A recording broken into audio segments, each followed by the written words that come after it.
Oi, pessoal, tudo bem? Essa semana a aula vai ser sobre a primeira lei de Mendel. Então, vamos lá.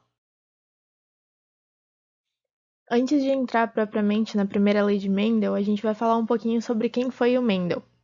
O Mendel, ele foi um monge austríaco e ele é considerado hoje o pai da genética por causa dos estudos que ele fez. Os estudos dele datam de 1822 a 1884. E a gente pode dizer que esses estudos eles revolucionaram a ciência, mas eles só foram reconhecidos 35 anos depois da publicação dele. Naquela época, as pessoas acreditavam que a transmissão de características ela era baseada em entidades que passavam dos pais para os filhos. E nesse caso, então, só podia acontecer pelos gametas. O Mendel ele conseguiu demonstrar que além dessa transmissão de pai para filho, a transmissão ela obedecia a algumas regras. Mas, para chegar nesse resultado, ele escolheu como um objeto de estudo as ervilhas de cheiro, porque elas têm um fácil cultivo, têm muitas variedades que podem ser facilmente identificadas, e elas têm um ciclo de vida curto. Também, as ervilhas elas apresentam uma flor que ela é modificada e acaba facilitando o processo de autofecundação. Então, por conta disso, as características elas podem se manter inalteradas por gerações. Tá, mas aí que características que ele escolheu para analisar? Ele escolheu como características principais para o estudo dele a altura da planta, a forma da semente, a cor dos cotiledones, que são, no caso, as últimas folhas que vão surgir dos embriões, a cor da casca, a cor da vagem e a posição das flores. No começo do estudo dele, ele se certificou de estar usando só linhagens puras para os estudos. No caso, a semente da ervilha amarela com a semente da ervilha amarela, a semente da ervilha verde com a semente da ervilha verde. Depois de cruzar várias e várias vezes e ter certeza de que ele estava estudando só linhagens puras, e as características se manterem as mesmas sempre, ele analisou daí uma característica de cada vez. A partir desse momento, ele foi cruzar plantas puras que apresentavam fenótipos diferentes para o mesmo caractere, como, por exemplo, a cor dos cotiledones, amarela ou verde, a forma da ervilha, se ela era lisa ou grossa, e a altura da planta, se ela era alta ou anã. E assim ele foi indo. A partir disso, ele criou um quadro de características e ele colocou ali o que cada característica era.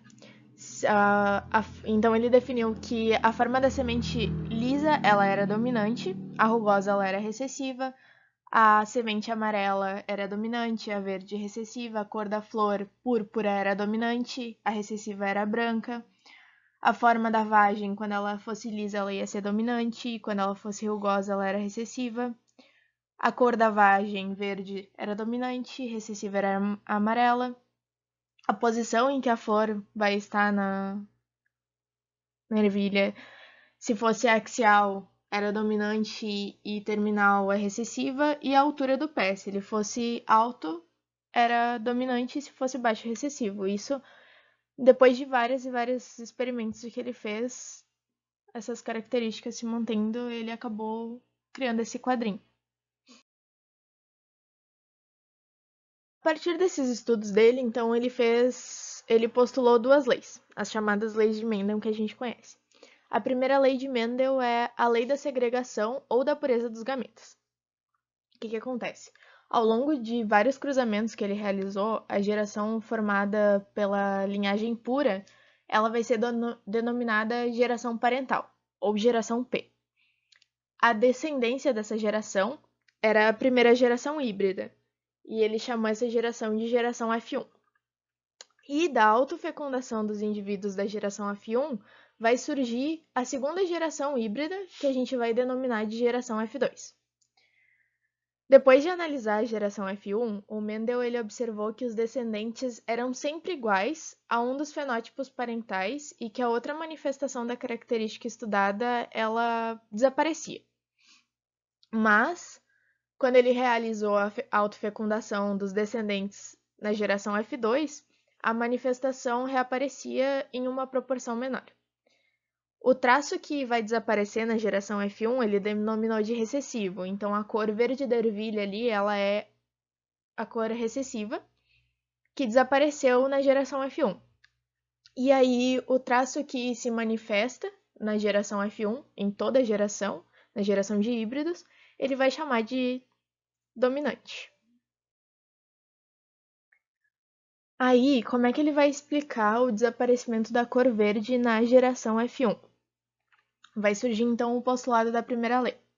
É muito importante lembrar que cada característica hereditária ela vai ser determinada por um par de fatores mendelianos, que a gente vai chamar. E esses fatores eles vão se segregar durante a formação dos gametas. Se o indivíduo for puro, todos os gametas vão possuir o mesmo fator.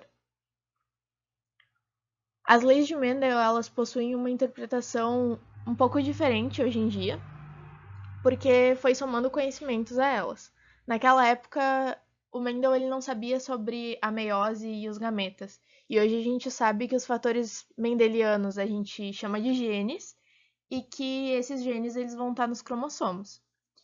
E como existe um par de genes, os cromossomos que vão possuir eles são homólogos. A posição de cada gene no cromossomo é o locus, e os genes que ocupam o mesmo locus em cromossomos homólogos são genes alelos. Isso tudo a gente já viu na última aula. Quando os alelos são iguais, o indivíduo é puro ou homozigoto. Se eles forem diferentes, o indivíduo vai ser híbrido ou heterozigoto. No caso, a geração F1 vai ser uma geração de híbridos e a geração P vai ser uma geração de indivíduos puros, indivíduos homozigotos. Esse negócio, então, de dois genes alelos determinando um caráter, a gente vai chamar de monohibridismo, que é a aplicação da primeira lei de Mendel. No monohibridismo, a gente vai ter sempre uma característica que vai determinar um par de fatores, os genes, no caso. O par de fator mendeliano a gente chama de gene agora.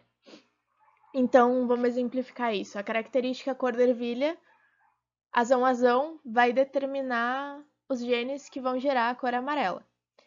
A característica cor da ervilha azão-azinho vai determinar os genes que vão gerar a cor amarela de novo.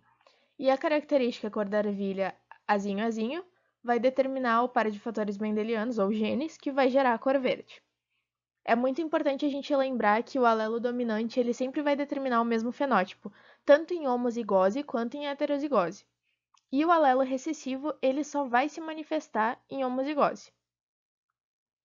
Aí, com isso tudo, o Mendel ele concluiu, que eu já falei, mas só ressaltando, que o amarelo vai ser dominante, o verde vai ser recessivo. Na geração P, os indivíduos eles vão ser puros para a forma dominante e para recessiva. Desse jeito, o genótipo vai ser apresentado, vai ser o AA, azão-azão, para amarelo e azinho-azinho para o verde. E como os gametas vão ser puros, o amarelo vai fornecer o gameta azão e o verde vai fornecer o gameta azinho. E ao ocorrer a fecundação, os descendentes vão ser todos azão-azinho. Ou seja, eles vão ser amarelos, porque o amarelo é dominante. E na geração F2, a gente vai cruzar os híbridos, o azão-azinho com o azão-azinho. Então, as combinações vão ser azão-azão, azão-azinho e azinho-azinho. E aí vai aparecer o verde lá na geração F2.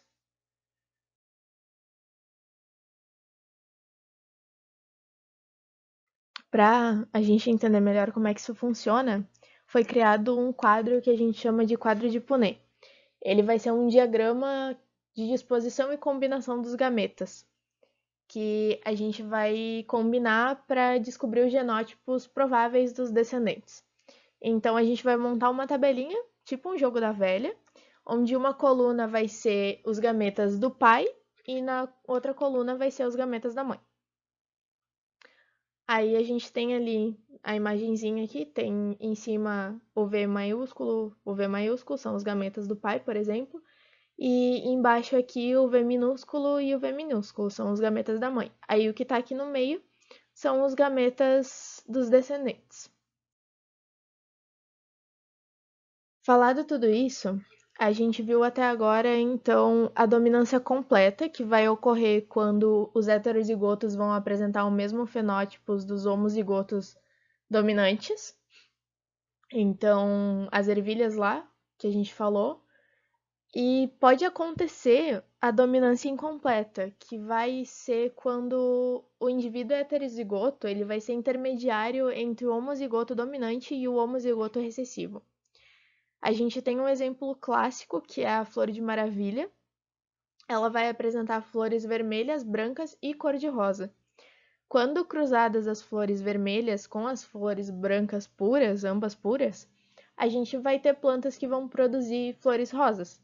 Nesse caso, o fenótipo ele vai coincidir com o genótipo, com o que está ali na tabela, vai ser o que vai ser demonstrado no exterior, por assim dizer. Para gravar esse negócio de dominância incompleta, a gente pode pensar em dominância incompleta, fenótipo intermediário. Então, é uma manha para pegar isso aí. E aí, por último, uma possibilidade também é quando ocorre codominância. Os heterozigotos vão apresentar uma mistura dos fenótipos puros. Vai ocorrer quando dois alelos do heterozigoto se manifesta ao mesmo tempo. Na espécie humana, a gente tem, por exemplo, o tipo sanguíneo AB, que é uma mistura da ação do gene A e o gene B. Então, é uma codominância isso. Era isso, a primeira lei de Mendel. Muito obrigada por vocês assistirem. Qualquer dúvida, só entrar em contato. Uma ótima semana.